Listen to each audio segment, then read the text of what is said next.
क्या है, हर चीज का बयान कुरान के अंदर मौजूद है, हर चीज का जिक्र कुरान के अंदर मौजूद है। लेकिन शर्त यह है इतना इल्म होना चाहिए, शर्त यह है इतनी सलाहियत होनी चाहिए, शर्त यह है इतनी काबिलियत होनी चाहिए। आज हम कुरान से दूर होते जा रहे हैं। आओ कुरान की शान देखो। इमाम गजाली का नाम आपने सुना होगा। ये वो हजरत इमाम गजाली हैं, हुज्जतुल इस्लाम जिनका लक़ब है। इनसे एक गैर मुस्लिम ने पूछा था, ए इमाम गजाली जरा ये तो बता, मैंने कुरान पढ़ा है, मैंने कुरान के अंदर पढ़ा है कि सितारों की चाल का जिक्र है और सितारे जो चलते हैं वो दो अंदाज में चलते हैं, एक मुस्बत अंदाज में चलते हैं, दूसरा मनफी अंदाज में चलते हैं, एक सीधी चाल चलते हैं, दूसरा उल्टी चाल चलते हैं। तो ये जो सितारे आप आसमान में देखते हो, ये सितारों के चलने का जिक्र कुरान के अंदर आया है। तो इमाम गजाली से पूछ रहा है, कौन पूछ रहा है? मुसलमान नहीं। नारे रिसालत उलमाए अहले सुन्नत मसलके आला हजरत अल्लामा मुफ्ती बिलाल साहिब किबला, हजरत अल्लामा मुफ्ती बिलाल साहिब किबला, उलमाए अहले सुन्नत मसलके आला हजरत, नारे तकबीर, नारे रिसालत। माशाअल्लाह। देखिए हजरात, आप हजरात अपनी जगह आराम से बैठे रहें, इस्तकबाल करने के लिए उलमाए किराम तशरीफ फरमा है।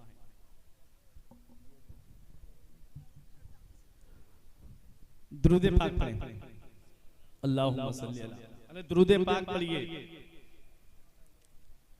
जमाने से मुसलसल दर्द सुबह शाम मिलता है, अरे दुरूद पाक पढ़ लीजिए, बहुत आराम मिलता है। सुभान अल्लाह। पढ़े अल्लाहुम्मा सल्ली अला सय्यिदना व मौलाना मुहम्मदिन व बारिक वसल्लिम सलातन व सलामन अलैका या रसूल अल्लाह सल्लल्लाहु ताला अलैहि वसल्लम। हज़रात ज़हन मेरी तरफ कीजिए, तवज्जो मेरी तरफ दीजिए। एक जुमला भी मिस हो गया तो पूरी तकरीर का मफहूम आपके ज़हन से निकल जाएगा। हज़रत अल्लामा मुफ्ती बिलाल साहिब किबला की आमद हो चुकी है। बड़े अच्छे दोस्त हैं मेरे, बड़ी मोहब्बत फरमाते हैं, बड़ी शफ़क़तें हैं इनकी। आप देखिए, तवज्जो दे मेरी तरफ। कुरान है क्या? इमाम गजाली से गैर मुस्लिम पूछ रहा है, मुसलमान नहीं बल्कि गैर मुस्लिम। कहता है, ए इमाम गजाली जरा आप ये तो बताइए, हमने कुरान को पढ़ा है और सितारों की चाल का जिक्र हमने उसमें पढ़ा है। इमाम गजाली हैरत से देखने लगे, ये मुसलमान नहीं है, गैर मुस्लिम है और ये कुरान पढ़ने की बात कर रहा है। यहाँ रोक करके आपको एक बात बताऊं, यही मुरादाबाद की सरजमीन है।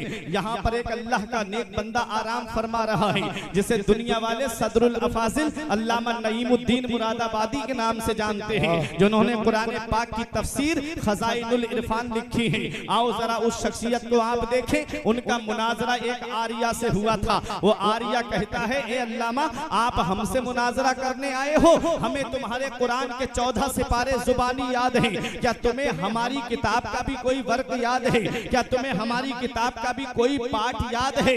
इमाम गजाली की शान तो अभी आपको मैं बताता हूँ, पहले अल्लामा सदरुल अफाजिल की शान देखिए। अल्लामा सदरुल अफाजिल इरशाद फरमाते हैं, अब भी तेरी समझ में नहीं आई? आर्या कहता है, नहीं समझा।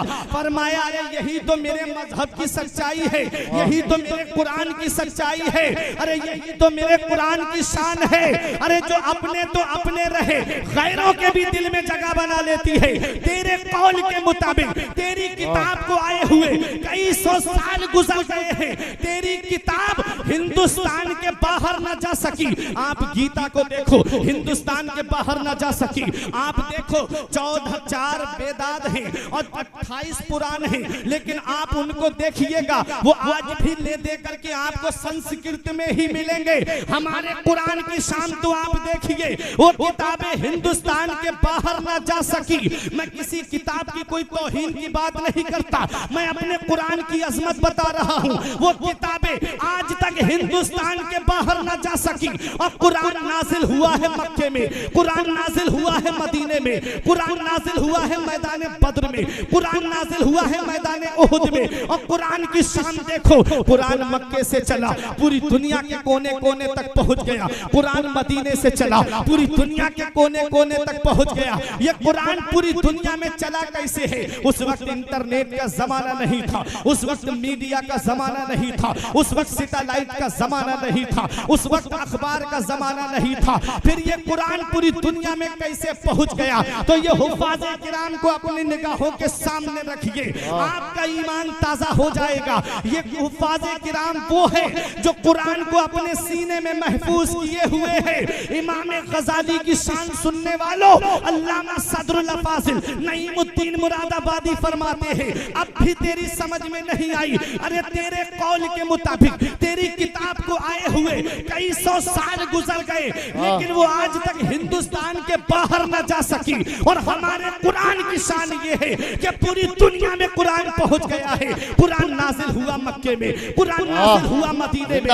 मैंने कुरान से पूछा, ये कुरान जरा ये तो बता, जब तू नाजिल हुआ था तो इंटरनेट का जमाना नहीं था, मीडिया का जमाना नहीं था, सैटेलाइट का जमाना नहीं था, अखबार का जमाना नहीं था, फिर तू पूरी दुनिया में कैसे फैल गया? जबकि चलता वो है जिसके पास पैर हो, पकड़ता वो है जिसके पास हाथ हो, बोलता वो है जिसके पास जुबान हो। एक कुरान पूरी दुनिया में कैसे फैल गया? तो कुरान जवाब देता है, अगर इंटरनेट के जरिए चला होता, अमेरिका के ईसाइयों ने पीछा किया होता, अगर .com के जरिए चला होता, रूस के मजूसी ने ताक़ुब किया होता, अगर अखबार के जरिए फैला होता, तो भारत के पत्रकार ने कुछ का कुछ लिख दिया होता। मैंने कहा फिर फैला कैसे है? तो कुरान जवाब देता है, अखबार के जरिए नहीं, हाफिज़ कुरान के जरिए फैला।